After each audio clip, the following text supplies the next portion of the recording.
لله نحمده ونصلي ونسلم على رسوله الكريم أما بعد فأعوذ بالله من الشيطان الرجيم بسم الله الرحمن الرحيم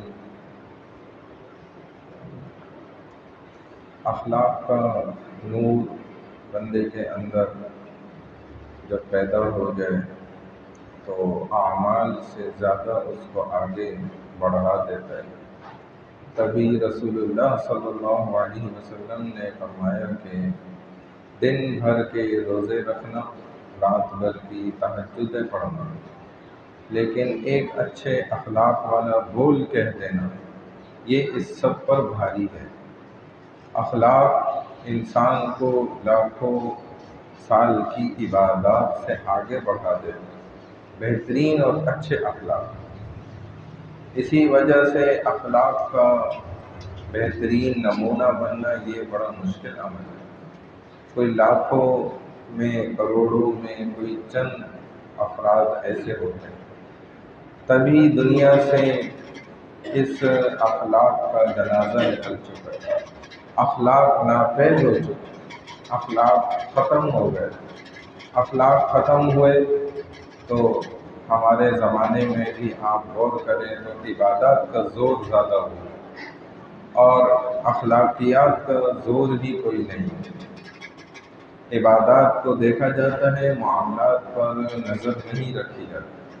معاملات میں بھلے کوئی بگڑا ہو، سودے بازی میں دو نمبری کرتا ہو، ایک معاہدہ کر کے اس کو توڑ دیتا ہو، امانت میں خیانت کرتا ہو، جھوٹ بولتا ہو، دیری کرتا ہو، ادائیگی میں بھی ایک چیز خرید لی، آپ اس کو پیسہ دینے میں تکلیف میں ڈالتا، پریشان کرتا، اگر حالانکہ استطاعت ہے، قدرت ہے، قرضہ لیا اور اس نیت سے لیا کہ واپس ہی نہیں کرتا، تو علماء نے فرمایا کہ یہ تو قرضہ نہیں لیا، یہ اس نے جو ہے چوری کی، کیونکہ نیت ہی خراب ہے۔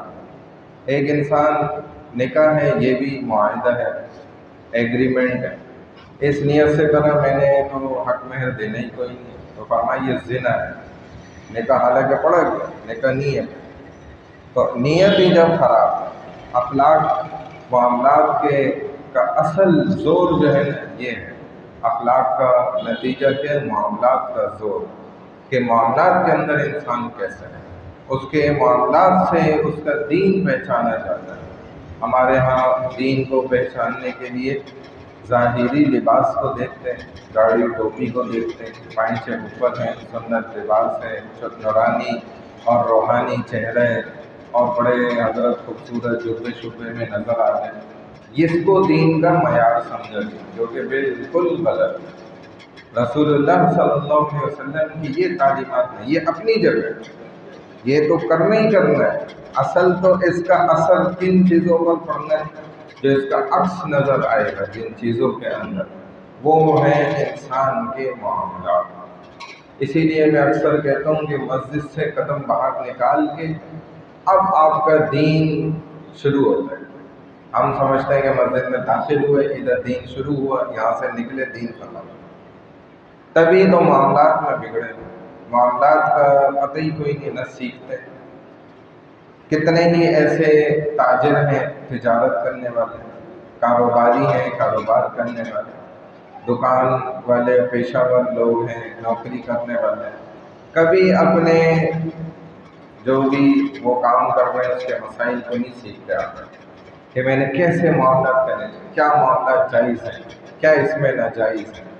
تو اس لیے نہیں معلوم کرتے کہ وہ یہی سمجھتے ہیں کہ جی اصل بس نماز پڑھنا ہے، روزہ رکھنا ہے، ذکر کرنا ہے، تلاوت کرنا ہے، باقی معاملات میں یہاں سے باہر نکل کے جھوٹ بولوں، کسی کو دھوکہ دوں، کسی کے ساتھ دغا بازی کروں، کسی سے حسد کروں، کسی سے کینہ رکھوں، کسی پہ جادو کروں، کسی سے میں جو ہوں قطع تعلقی رکھوں، قطع رحمی کروں، جو بھی میرے معاملات بگڑے ہوئے ہوں، خراب ہوں، وہ چونکہ دین کا کوئی حصہ نہیں ہے، اس کی کوئی پکڑ نہیں ہے، اس پر اللہ مجھے ویسے ہی معاف کر دیں گے، کوئی اس کا لین دین نہیں ہوگا، تو یہ اس کی غلط ہے۔